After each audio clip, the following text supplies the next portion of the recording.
இன்றைக்கி சௌந்தர்யா எல்லோரும் நின்றுட்டுருக்காங்க. அப்போ இந்த பக்கம் முத்துக்குமரன் உட்காந்துட்ருக்காரு. சௌந்தர்யா மத்தியானம் அவங்க கேரக்டர் இன்ட்ரடியூஸ் பண்ணும்போதே நான் முத்துப்பாண்டி கோட்டையை அழிப்பேன் அப்படின்னு சொல்லிட்டு பிக் பாஸ் கிட்டே அவங்க கேரக்டரை இன்ட்ரடியூஸ் பண்ணி வச்சுருப்பாங்க.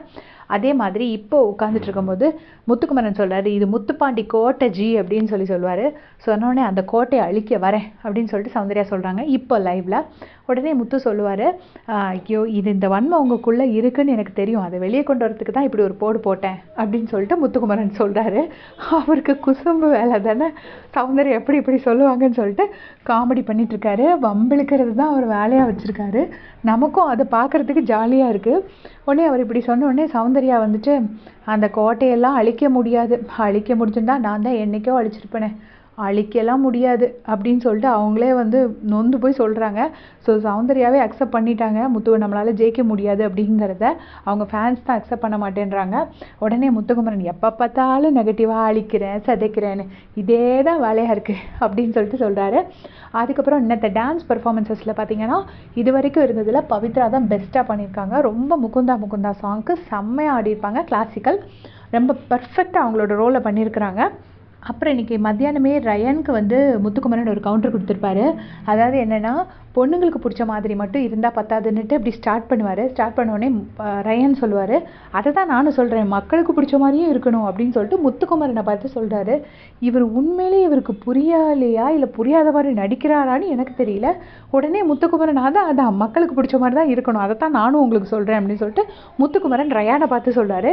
ஏற்கனவே அதுக்கு முன்னாடியே ஒரு கவுண்டர் வாங்கியிருப்பார். ஃபஸ்ட்டு யார் ஃப்ரண்ட்டில் போகிறாங்கங்கிறது முக்கியம் இல்லை, லாஸ்ட்டில் யார் ஃபஸ்ட்டு வருவாங்கங்கிறது தான் முக்கியம் அப்படின்னு சொல்லி ரயான் சொல்லும்போது முத்துக்குமரன் சொல்லியிருப்பார், நீங்கள் லாஸ்ட்டில் வந்தவங்கலாம் ஃப்ரண்ட்டில் போயிட்டீங்கன்னா அப்போ நாங்கள் ஃபஸ்ட்லேருந்தே வந்தவங்க எங்கே போகிற என்ன பண்ணுறதா அப்படின்னு சொல்லி கேட்டிருப்பாரு. ஸோ அது இன்றைக்கி ரயானும் நல்லா வாங்கியிருப்பார். அதுக்கப்புறம் என்னென்னா, ரயானுக்கும் பவித்ராவுக்கும் ஒரு குட்டி சண்டை. பவித்ரா வந்து எனக்கு ப்ரெட்டு கிடைக்குமான்னு கேட்பாங்க. அப்புறம் கொஞ்ச நேரம் கழிச்சு எனக்கு ரசம் சாதம் வேணும் அப்படிம்பாங்க. ரச சாதம் மட்டும் கிடைக்குமா அப்படி இப்படின்னு சொல்லுவாங்க. அப்போ ரயான் சொல்லுவார், நீங்கள் எல்லாமே சாப்பிட்டுட்டு தான் இருக்கீங்க, ஆனால் கேட்குறது மட்டும் எதுவோ உங்களுக்கு மட்டும் ஒன்றுமே கொடுக்காத மாதிரி நீங்கள் ஒரு சீன் போடுறீங்க, அது மட்டும் கிடைக்குமா இது மட்டும் கிடைக்குமான்னு சும்மா எதுக்கு அப்படி பேசுகிறீங்க, உங்களுக்கு தான் எல்லாம் கிடைக்குது, நீங்கள் எல்லாத்தையும் சாப்பிட்டுட்டு தான் இருக்கீங்க அப்படின்னு சொல்லுவார். நான் கூட பவித்ரா ஏதோ ரிப்ளை பண்ணுவாங்கன்னு பார்த்தேன், அவங்க அப்படியே சைலண்ட்டாக அப்படியே போயிடுவாங்க. அதுக்கப்புறமா பார்த்திங்கன்னா வர்ஷினி வந்துட்டு இவர் அர்ணவ் கிட்டே சொல்லுவாங்க, ஏதாவது ஒரு ஹெல்ப்னா பண்ணுவீங்களா அப்படின்னு சொல்லி ஏதோ சொல்லுவாங்க. உடனே அர்ணவ் சொல்லுவார், நீங்கள் ஒரு குரல் மட்டும் கொடுங்க, நான் எப்போ வேணால் வந்துடுவேன் அப்படின்னு சொல்லிட்டு அர்ணவ் சொல்லுவார். உடனே குரல் மட்டும் கொடுங்கன்னு சொல்லி அர்ணவ் சொல்கிறார் இல்லையா, அதுக்கு வர்ஷினி சொன்னாங்க, என்னது திருக்குறளா அப்படின்னு கேட்குறாங்க. உடனே முத்துக்குமரனுக்கு அப்படி ஒரு கோபம், தமிழ் மேலே அவ்வளோ ஒரு ஆசை போல் இருக்குது. உடனே நீங்கள் வந்து வர்ஷினி உங்கள் மேலே நான் பயங்கர மரியாதை வச்சுருக்கேன் ஜி, தயவுசெய்து அந்த மரியாதையை கெடுத்துக்காதீங்க அப்படின்னு சொல்லிட்டு குரல்னால் அது திரும்ப பார்த்தேங்க. அந்த என்னதான் அவர் கவுண்டர் கொடுக்குறாரு, எதுக்கு சொல்கிறாருன்னு எனக்கு புரியல. அதுக்கப்புறம் பார்த்தீங்கன்னா வர்ஷினி வந்துட்டு சொல்லிட்டு இருப்பாங்க, பாக்கு போடுவாங்கள்ல ராணி அப்படின்னு சொல்லிட்டு ஏதோ கேட்பாங்க. உடனே முத்துக்குமரன் சொல்லுவார், நீங்கள் பட்டத்து ராணி, பெட்டிக்கடை வச்சுருக்கிற பொம்பளை கிடையாது, பாக்கெல்லாம் போடக்கூடாது அப்படின்னு சொல்லிட்டு சொல்லுவார். ஸோ இந்த மாதிரி இன்றைக்கி நிறைய கவுண்டர்ஸ் 1 hour எபிசோடில் எவ்வளோ காட்டுவாங்கன்னு தெரியல.